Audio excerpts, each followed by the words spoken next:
pourquoi on en est arrivé à ces conditions de stabilité, dans ces positions-là, pourquoi la Lune est à tel endroit sur son orbite. C'est un patrimoine qui est sous coupole, mais qui n'est pas sous verre. Il y a aussi tout un trésor, je dirais, papier. On étudie le pourquoi, le comment de la formation de ces corps.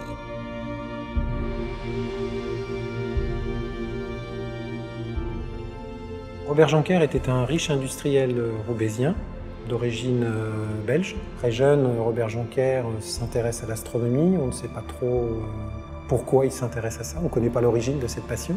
Robert Joncker, en fait, aurait souhaité devenir astronome professionnel. Bon, sa voie professionnelle était toute tracée dans l'entreprise familiale. Et en fait, Robert Joncker veut quand même apporter sa petite contribution scientifique à l'astronomie professionnelle.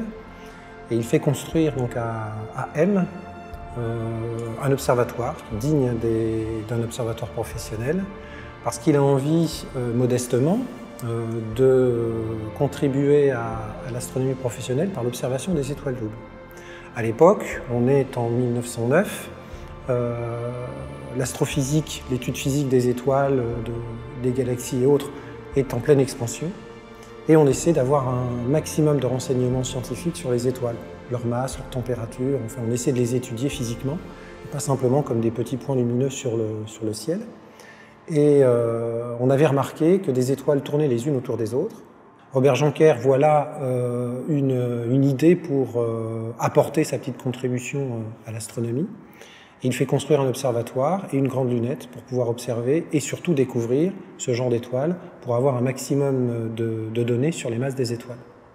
Donc ça, c'était à M en 1909 et il va pouvoir observer et découvrir des étoiles doubles avec la lunette qu'il fait construire à l'époque jusqu'en 1914.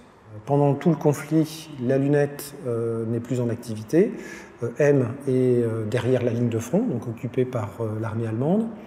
Alors cependant, l'observatoire de M et la lunette ne sont pas trop endommagés puisque les Alliés connaissent l'existence de l'observatoire et ne bombardent pas, essaient de préserver en fait cet observatoire. C'est une zone assez paisible, pas très loin de la ligne de front, mais globalement il retrouve son observatoire en bon état. La lunette a été un petit peu endommagée, cependant il va être préoccupé par d'autres problèmes que sont sa remise en état de l'entreprise Joncker elle-même à Roubaix qui est complètement été dévastée. Donc il va plus se préoccuper de l'entreprise familiale que de faire des activités astronomiques. Au final, il va faire faillite. Et cette faillite va faire qu'il va tout vendre, donc son terrain, son habitation, son observatoire. Alors il propose en fait à l'université de racheter l'observatoire au départ, mais l'université décline cette proposition. Par contre, elle est d'accord pour racheter la lunette et recréer un observatoire ici dans le quartier de l'Île-Moulin, et ce qui deviendra l'observatoire de Lille.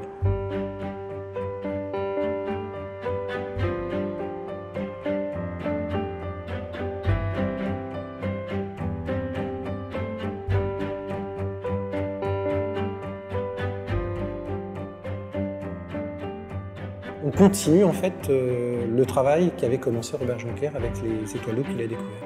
Ce qui fait que certaines étoiles doubles qu'a découvert Robert Joncker, pour le moment elles n'ont pas encore d'orbite parce qu'il faut encore refaire des observations. Parce que les étoiles doubles tournent finalement assez lentement l'une autour de l'autre. C'est un travail un peu de bénédictin.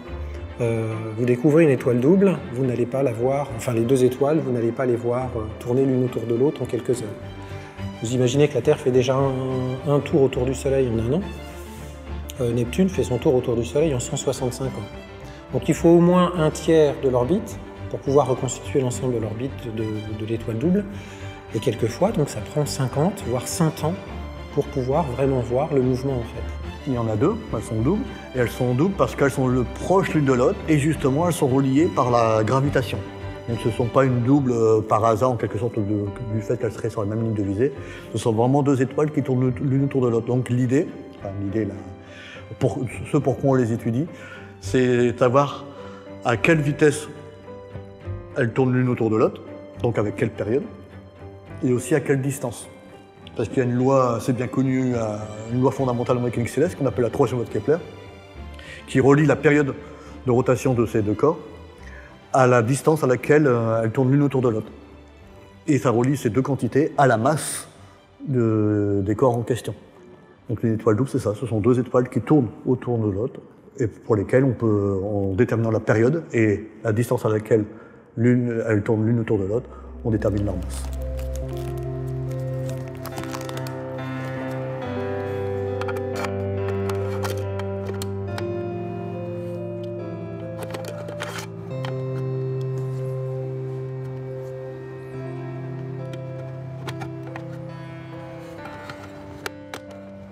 Alors l'association Jonker, les Amis de l'Observatoire de Lille, en fait, ont plusieurs objectifs. Le premier, le principal, c'est de valoriser le patrimoine scientifique de l'Observatoire, surtout la lunette. Il y a eu une grande remise en état de l'instrument qui a duré quand même quelques années.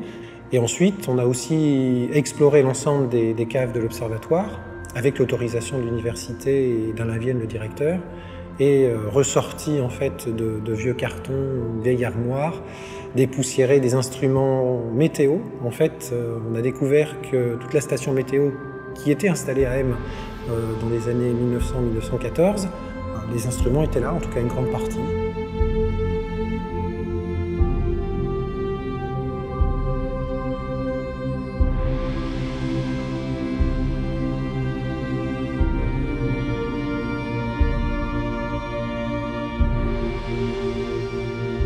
L'Observatoire de Lille a aussi comme mission de faire de l'enseignement d'astronomie. On fait des travaux pratiques, ce genre de choses. Par exemple, on étudie, on essaye de savoir s'il y a des océans d'eau liquide à l'intérieur de certains corps du système solaire, comme Europe, Encelade, donc on soupçonne qu'il y a un océan d'eau liquide, donc ça c'est quelque chose d'important.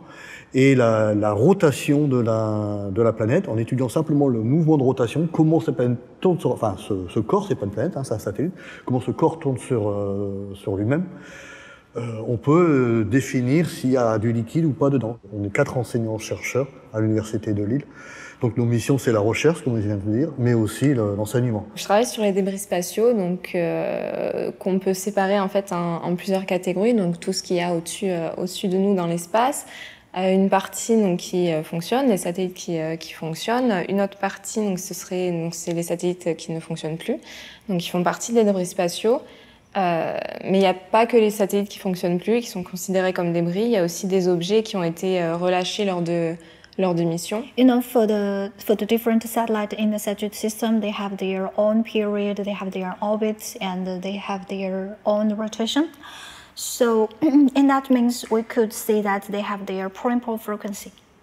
And different satellites in the Sagitt system, they make different influence to each other.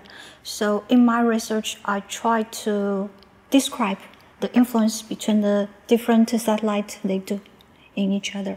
Donc Robert Jonker, dans le but d'observer ces étoiles doubles, fait construire une lunette avec une longueur focale relativement importante pour pouvoir grossir davantage, une lunette de 6 mètres de long, donc sa distance focale est de 6 mètres, et un diamètre déjà assez conséquent, surtout pour l'époque, de 34 cm.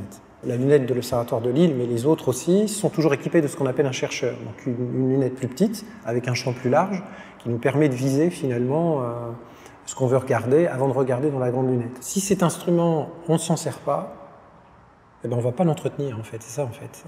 Au départ, on se disait oui, mais il faut qu'on y fasse attention, c'est un instrument ancien, il ne faut pas qu'on le casse, il ne faut pas qu'on le dérègle, etc. Mais c'est en ne l'utilisant pas et donc en ne l'entretenant pas qu'on risque plutôt de l'endommager en fait. Si on se préoccupe de lui, qu'on observe, eh bien en fait, on va continuer à l'entretenir, même le moderniser, tout en gardant son côté patrimonial, pour pas non plus dénaturer l'instrument. Et ce qui fait que l'instrument est encore fonctionne encore parfaitement aujourd'hui.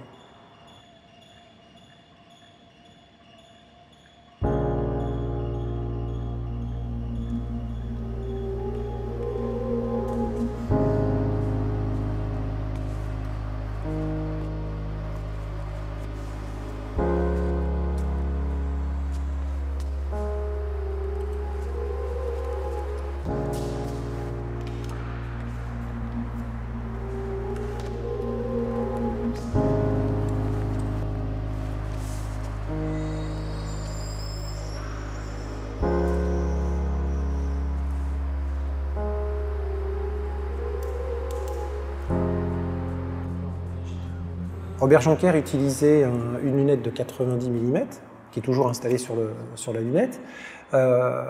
Nous, pour pouvoir compenser la pollution lumineuse galopante de son époque jusqu'à nous, ça ne fait que progresser. On est, pour pouvoir retrouver à peu près les mêmes choses que lui voyait dans sa lunette chercheur, aujourd'hui d'utiliser une lunette de 150 mm. Donc on n'a pas tout à fait doublé, mais presque, histoire de pouvoir compenser. On est obligé de surdimensionner les instruments aujourd'hui pour pouvoir retrouver les choses qu'on voyait facilement avant. On parle de pollution lumineuse aujourd'hui parce qu'on dégrade l'environnement. On est en pleine ville, il y a la pollution lumineuse, et donc en quelque sorte, il n'y a pas un bruit de fond, mais une lumière de fond qui nous empêche de voir en dessous d'une certaine luminosité. Donc on ne peut voir en fait que les objets brillants. La lumière, qui est un bienfait poussé à l'excès, devient en fait une nuisance. Et au niveau écologique, ça commence effectivement aussi à être important. On est en train de perdre ce que c'est que la nuit. Et puis après, il y a tout un autre domaine qui est plus large à l'observatoire et à l'activité astronomique, c'est qu'aujourd'hui, les gens qui habitent en ville ne voient plus en fait le ciel. Et il y a une espèce de, on peut dire, comme on perd le contact qu'on peut encore avoir entre notre monde d'ici-bas, nos préoccupations quotidiennes, et puis le fait qu'on habite dans quelque chose de plus grand. Et pour bien comprendre qu'on est dans quelque chose de plus grand, il faut de temps en temps qu'on puisse être confronté à lui. Et il n'y a que le ciel étoilé pour nous vraiment dire, bah oui, on est tout petit sur la planète Terre aussi est petite, donc il y a une dimension philosophique qu'on est en train de perdre aussi. Et il faut s'éloigner de plus en plus des villes, c'est-à-dire qu'aujourd'hui, il faut avoir une démarche pour aller observer le ciel, alors qu'avant, il était à nos portes, en fait, le ciel.